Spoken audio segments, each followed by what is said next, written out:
বিসমিল্লাহির রহমানির রহিম।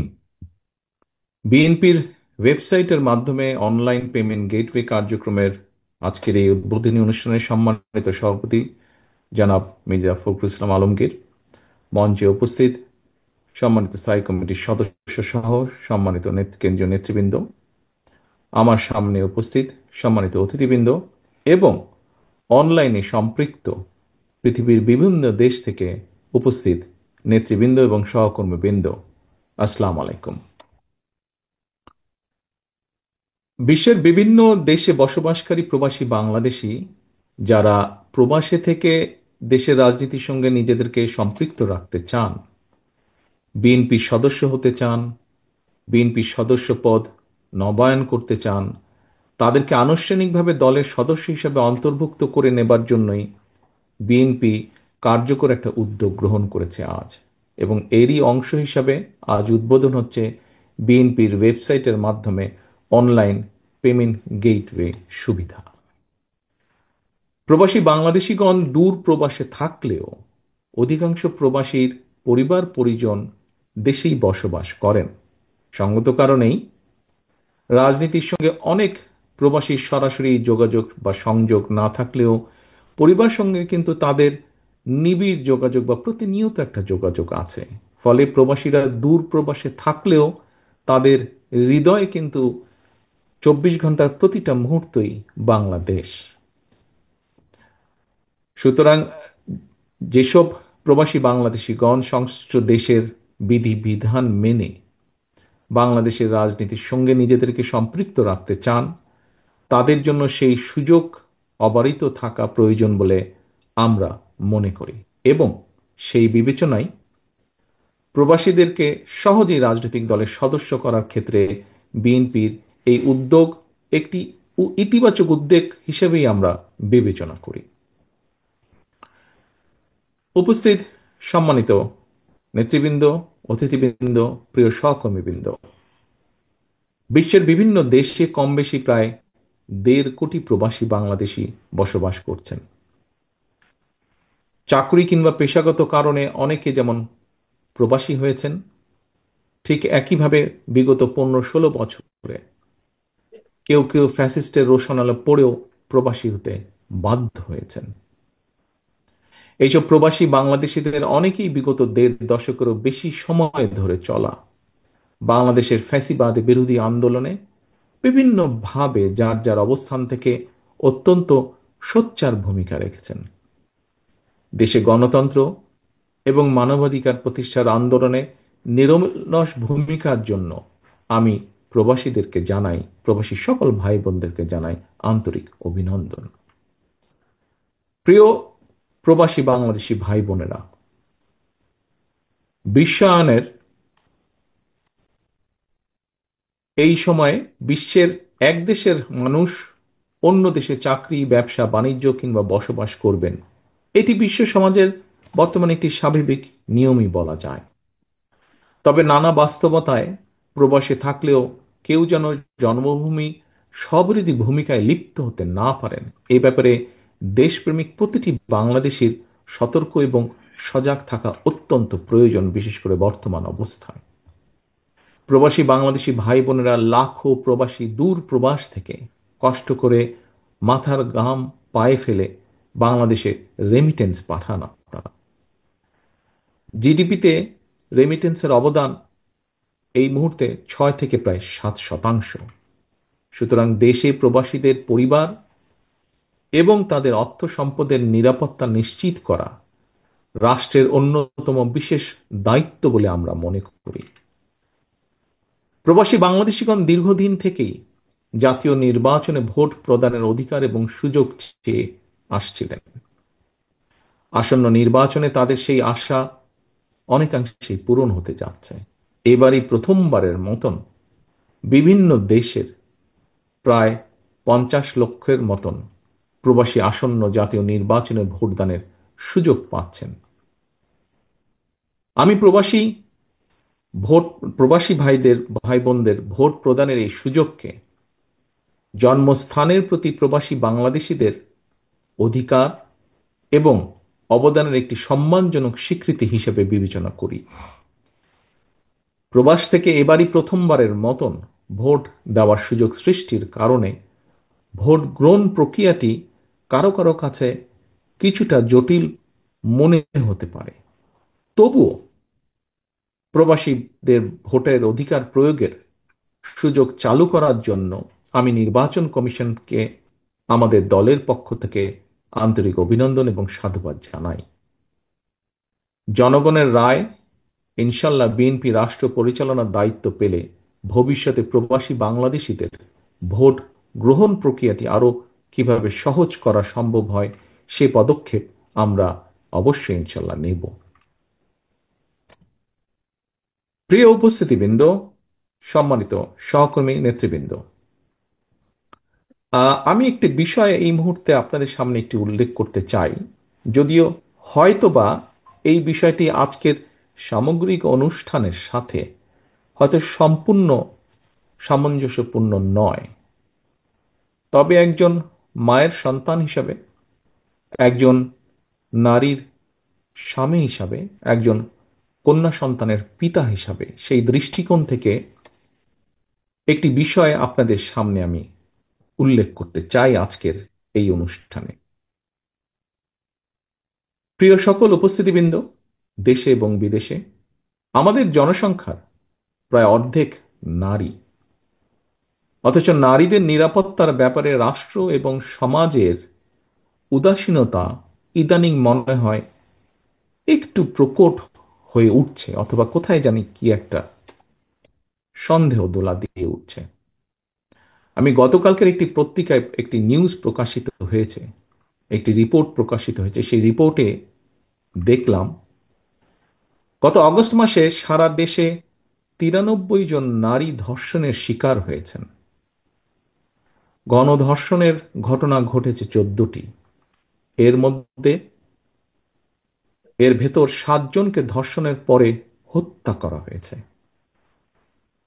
আর এই সময়ের মধ্যে 98 জন নারী হত্যার শিকার হয়েছেন। নারী এবং শিশুদের জন্য নিরাপত্তাহীন সমাজ নিশ্চয়ই সভ্য সমাজ হিসেবে গণ্য হতে পারে না। আমি শুধু বাংলাদেশ জাতীয়তাবাদী দলের মহিলা দল নয়, মহিলা দল সহ বাংলাদেশের সচেতন নারী সমাজ সহ সকল মানুষকে দৃষ্টি আকর্ষণ করে বলতে চাই, আপনারা যার যার অবস্থান থেকে আমাদের কন্যা মা বোনদের সঙ্গে কথা বলুন, তাদের সমস্যাগুলো নিয়ে এলাকা ভিত্তিক প্রস্তাব তৈরি করুন, চিন্তা ভাবনা করুন। নারীদের নিরাপত্তা নিশ্চিত করার বিষয়ে রাষ্ট্র অবশ্যই উদাসীন থাকতে পারে না। সরকার এবং প্রশাসন অবশ্যই ভূমিকা রাখা প্রয়োজন এখানে, কিন্তু এর পাশাপাশি একটি রাজনৈতিক দল হিসাবে, রাজনৈতিক দলের কর্মী হিসাবে আমাদেরও দায়িত্ব আজ নারীদের জন্য নিরাপদ সমাজ গঠনে আমাদের যে কোনো অবস্থান বা ভূমিকা রাখা। নারী এবং শিশুদের নিরাপত্তা রক্ষায় সামাজিক উদ্যোগ আমার ব্যক্তিগত অনুভূতি অত্যন্ত জরুরি হয়ে পড়েছে। সম্মানিত সকল উপস্থিতিবৃন্দ, নেতৃবৃন্দ, এবার আমি দেশে প্রবাসে বিএনপি তথা বাংলাদেশের জাতীয়তাবাদী শক্তির প্রতিটি নেতাকর্মী, শুভাকাঙ্ক্ষী, সমর্থকদের উদ্দেশ্যে দু একটি কথা বলতে চাই। প্রতিষ্ঠার পর থেকে বিভিন্ন সময়ে বিএনপি দেশি বিদেশি ষড়যন্ত্রের শিকার হয়েছে। তবে বিএনপি প্রতি দেশের গণতন্ত্র এবং স্বাধীনতা প্রিয় জনগণের আকুণ্ঠ সমর্থনের কারণে ষড়যন্ত্রকারীরা অধিকাংশ সময় প্রত্যাখ্যাত হয়েছে। এবং বাস্তবতা হচ্ছে গণতান্ত্রিক জনগণের কাছে বিএনপি একটি বিশ্বস্ত রাজনৈতিক প্রতিষ্ঠান। যেভাবে আজকের সম্মানিত সভাপতি, অনুষ্ঠানের সম্মানিত সভাপতি বলেছেন কিভাবে বিএনপি এদেশে বহুদলীয় গণতন্ত্র চালু করেছে, কিভাবে শহীদ জিয়ার সময় বহুদলীয় গণতন্ত্র, এবং কিভাবে দেশনেত্রী খালেদা জিয়ার সময় রাষ্ট্রপতি শাসন ব্যবস্থা থেকে সংসদীয় শাসন ব্যবস্থায় দেশকে নিয়ে এসেছে। সেজন্যই একটি বিশ্বস্ত রাজনৈতিক প্রতিষ্ঠান বিএনপি গণতন্ত্রকামী জনগণের কাছে যুগের পর যুগ ধরে জনপ্রিয়তার যে এই ধারা, এটি বিএনপি ধরে রেখেছে, ধরে রাখার চেষ্টা করেছে। গণতান্ত্রিক বিশ্বের রাজনৈতিক দলগুলোর সাফল্যের ইতিহাস যদি আমরা পর্যালোচনা করি, বিএনপির অবস্থান এক্ষেত্রে যথেষ্ট গৌরবের। এই জন্য আমি সবার আগে দেশের গণতান্ত্রিক আমি জনগণের প্রতি জানাই আমার আন্তরিক কৃতজ্ঞতা। বিএনপির প্রতিষ্ঠাতা স্বাধীনতার ঘোষক শহীদ জিয়ার প্রতি জানায় বিনম্র শ্রদ্ধা। একই সাথে বিএনপির এই গৌরবজনক পথ চলায় mother of democracy Begum Khaleda জিয়ার প্রতিও আমাদের অশেষ কৃতজ্ঞতা। দেশনেত্রীর সম্মানী নেতৃত্ব, ব্যক্তিত্ব বিএনপিকে পৌঁছে দিয়েছে বাংলাদেশের প্রতিটি জনপথে, প্রতিটি ঘরে ঘরে। বিএনপির গৌরবের এই দীপ্ত মশাল ঊর্ধ্বে তুলে সামনে এগিয়ে চলা আমাদের প্রতিটি নেতাকর্মীর পবিত্র দায়িত্ব। প্রিয় নেতাকর্মী, শুভাকাঙ্ক্ষী, সমর্থক বৃন্দ, এইসব কথাগুলো বলার পেছনে নিঃসন্দেহে একটি কারণ রয়েছে। শুধুমাত্র বিএনপির বিজয় ঠেকাতে গিয়ে পতিত পরাজিত পলাতক স্বৈরাচার দেশে ফ্যাসিবাদ কায়েম করেছিল, দেশের নির্বাচনী ব্যবস্থাকে বিগত 15 বছরে সম্পূর্ণভাবে ধ্বংস করে দিয়েছিল। উদ্বেগ এবং আশ্চর্যের বিষয় হচ্ছে, ফ্যাসিবাদ মুক্ত বাংলাদেশেও বর্তমানে বিএনপির বিজয় ঠেকাতে সংঘবদ্ধ অপপ্রচার এবং অপকৌশল দৃশ্যমান হতে শুরু করেছে। তবে আমি দৃঢ়ভাবে বিশ্বাস করি, জাতীয়তাবাদী শক্তিতে বিশ্বাসী, বাংলাদেশি জাতীয়তাবাদী শক্তিতে বিশ্বাসী প্রতিটি মানুষ, আপনারা যদি ঐক্যবদ্ধ থাকেন, তাহলে কোনো ষড়যন্ত্রই বিএনপিকে জনগণ থেকে বিচ্ছিন্ন করতে পারবে না ইনশাল্লাহ। পতিত পরাজিত পলাতক স্বৈরাচারের শাসন আমলে জনমনে জাতীয় নির্বাচন নিয়ে কোনোই আগ্রহ ছিল না। আর বর্তমান অন্তর্বর্তীকালীন সরকারের সময় জনমনে কোনো কোনো ক্ষেত্রে জিজ্ঞাসা বাড়ছে, যথাসময়ে কি নির্বাচন হবে? কিন্তু প্রিয় উপস্থিতিবৃন্দ, এমন তো হবার কথা ছিল না। নির্বাচন অনুষ্ঠান নিয়ে জনমনে সৃষ্ট সংশয়, সন্দেহ গণতন্ত্রের উত্তরণের পথকে হয়তোবা সংকটপূর্ণ করে তুলতে পারে। প্রিয় ভাই বোনেরা, একটি দায়িত্বশীল রাজনৈতিক দল হিসাবে বিএনপি শুরু থেকেই ফ্যাসিবাদী বিরোধী জাতীয় ঐক্য বজায় রাখার স্বার্থে সর্বোচ্চ ছাড় দিয়ে একদিকে গণতান্ত্রিক রাজনৈতিক দলগুলোর সঙ্গে সমঝোতার পথ বেছে নিয়েছে, অপরদিকে অন্তর্বর্তীকালীন সরকারকেও যতটুকু সম্ভব, যতটুকু যথাসাধ্য সম্ভব আমাদের অবস্থান থেকে আমরা সহযোগিতা করে আসছি। অথচ আমরা দেখছি, সমগ্র দেশবাসী দেখেছেন, প্রতিনিয়ত একের পর এক নিত্য নতুন শর্ত জুড়ে দিয়ে গণতন্ত্রকে, যেভাবে গণতন্ত্রের উত্তরণের পথকে কেমন যেন সংকটাপূর্ণ করে তোলা হচ্ছে। এর পরিণতি সম্পর্কেও আমাদেরকে সতর্ক থাকা অবশ্যই প্রয়োজন। সম্মানিত সকল উপস্থিতিবৃন্দ, কৌশল এবং অপকৌশলের মধ্যে আমরা পার্থক্য বুঝতে ব্যর্থ হলে কোনো অগণতান্ত্রিক কিংবা অপশক্তির কাছে শেষ পর্যন্ত বিনা শর্তে আত্মসমর্থনের পথে হাঁটতে হয় কিনা, বাংলাদেশের এই মুহূর্তে মাঠে থাকা সকল গণতান্ত্রিক রাজনৈতিক দলগুলোকে এমন বিপদের কথাও স্মরণ রাখার জন্য আমি বিনীত অনুরোধ জানাই। প্রিয় ভাই বোনেরা, অন্তর্বর্তীকালীন সরকার আগামী ফেব্রুয়ারি মাসে জাতীয় নির্বাচন অনুষ্ঠানের সিদ্ধান্ত জানানোর পর নির্বাচন কমিশন যথাসময়ে নির্বাচনের তফসিল ঘোষণা করবেন। জনগণের বহুল প্রতীক্ষিত এই নির্বাচনে অংশগ্রহণের লক্ষ্যে গণতান্ত্রিক জনগণকে সঙ্গে নিয়ে বিএনপি সম্ভাব্য সকল প্রস্তুতি সম্পন্ন করছে। এর অংশ হিসাবে দেশের 300 সংসদীয় আসনে বিএনপি দলীয় প্রার্থী কিংবা বিএনপি সমর্থিত প্রার্থীরা মনোনয়ন চূড়ান্ত করার প্রক্রিয়া প্রায় চূড়ান্ত ধাপে রয়েছে। জনসমর্থিত এবং জনপ্রিয় দল হওয়ার কারণে প্রতিটি নির্বাচনী আসনে বিএনপির একাধিক যোগ্য প্রার্থী মনোনয়ন প্রত্যাশা করছেন, করাটাই স্বাভাবিক। একটি রাজনৈতিক দলের জন্য এটি অবশ্যই গৌরব এবং সম্মানের। দেশের প্রতিটি সংসদীয় আসনে বিএনপির একাধিক যোগ্য এবং জনপ্রিয় প্রার্থী থাকা সত্ত্বেও প্রতিটি মানুষকে নিশ্চয়ই মনোনয়ন দেওয়া সম্ভব নয়। ভিন্ন রাজনৈতিক দলের যারা ফ্যাসিবাদ বিরোধী আন্দোলনে আমাদের সঙ্গে রাজপথের সঙ্গী ছিলেন, এমন প্রার্থীকেও বিএনপি সমর্থন দেওয়ার সিদ্ধান্ত নিয়েছে। এই বাস্তবতার কারণে হয়তো কিছু সংসদীয় আসনে বিএনপি দলীয় প্রার্থী মনোনয়ন বঞ্চিত হবেন। বিএনপির সর্বস্তরের নেতাকর্মী সমর্থকদের কাছে আমাদের প্রত্যাশা, দেশ এবং জনগণের বৃহত্তর স্বার্থে, গণতন্ত্রের স্বার্থে আপনারা এই বাস্তবতাটিকে মেনে নেবেন দয়া করে। দলের সিদ্ধান্তকেই চূড়ান্ত হিসাবে গণ্য করবেন।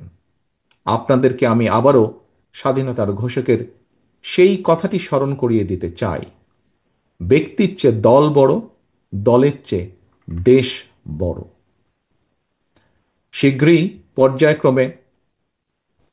শীঘ্রই পর্যায়ক্রমে বিভিন্ন আসনে বিএনপির মনোনীত দলীয় প্রার্থীদের নাম আমরা জানিয়ে দেব দলের পক্ষ থেকে। দল যাকে যে আসনে নমিনেশন দেবে বা দেয়, অনুগ্রহপূর্বক তাকে বিজয়ী করে আনার জন্য ঐক্যবদ্ধভাবে প্রত্যেকে বাংলাদেশ জাতীয়তাবাদী শক্তিতে বিশ্বাসী প্রতিটি মানুষ দয়া করে কাজ করবেন। মনে রাখবেন, আপনাদের চারপাশে সুপ্ত আকাঙ্ক্ষা নিয়ে গুপ্ত স্বৈরাচার কিন্তু ওত পেতে রয়েছে। সুতরাং আপনাদের নিজেদের মধ্যে রেষারেষি, বিবাদ, বিরোধ এমন পর্যায়ে নেওয়া ঠিক হবে না যাতে করে প্রতিপক্ষ আপনাদের মধ্যেকার বিরোধের সুযোগ নিতে পারে। আপনাদেরকে আরেকটি বিষয় আমি স্মরণ করে দিতে চাই, প্রতিটি সংসদীয় আসনে বিএনপির একাধিক প্রার্থী, আপনারা যারা নিজ নিজ এলাকায় জনগণের সমর্থন পেতে গণসংযোগ করছেন, আপনারা সবাই কিন্তু শেষ পর্যন্ত শহীদ জিয়ার অনুসারী, খালেদা জিয়ার সৈনিক, বিএনপির কর্মী, ধানের শীষের সমর্থক। মনে রাখবেন, ধানের শীষ জিতলে আপনি জিতেছেন বা জিতছেন বা জিতবেন। বিজয়ী হবেন দেশ এবং গণতন্ত্র। সবশেষে নেতাকর্মীদের প্রতি আমার আহ্বান, স্বাধীনতার ঘোষকের প্রতি অমর্যাদা হয় দেশ এবং জনগণের জন্য মাদার অফ ডেমোক্রেসির অবদান প্রশ্নবিদ্ধ হয়, আপনারা এমন কোনো আচরণ দয়া করে করবেন না। সারা দেশে বিএনপির লাখো কোটি সমর্থক বিব্রত হয়, আপনারা কেউ এমন কোনো আচরণ দয়া করে করবেন না। আপনারা জনগণের সঙ্গে থাকুন, জনগণকে সঙ্গে রাখুন। আপনাদের সামনে আমি আবারও সেই স্লোগানটি উচ্চারণ করতে চাই, ভোট দিলে ধানের শীষে, দেশ গড়ব মিলেমিশে। সবশেষে আমি বিএনপির ওয়েবসাইটের মাধ্যমে অনলাইন পেমেন্ট গেটওয়ে কার্যক্রমের শুভ উদ্বোধন ঘোষণা করছি। তথ্য প্রযুক্তির অগ্রযাত্রার সঙ্গে সঙ্গে তাল মিলিয়ে বিএনপির দলীয় কার্যক্রমকে এগিয়ে নেওয়ার এই ইতিবাচক উদ্যোগের জন্য আমি বিশেষভাবে বিএনপির আইসিটি বিভাগ এবং এই উদ্যোগের সঙ্গে যারা জড়িত রয়েছেন সবাইকে আবারও আন্তরিক ধন্যবাদ জানিয়ে আমার বক্তব্য শেষ করছি। আল্লাহ হাফিজ। বাংলাদেশ জিন্দাবাদ। বাংলাদেশ জাতীয়তাবাদী দল জিন্দাবাদ।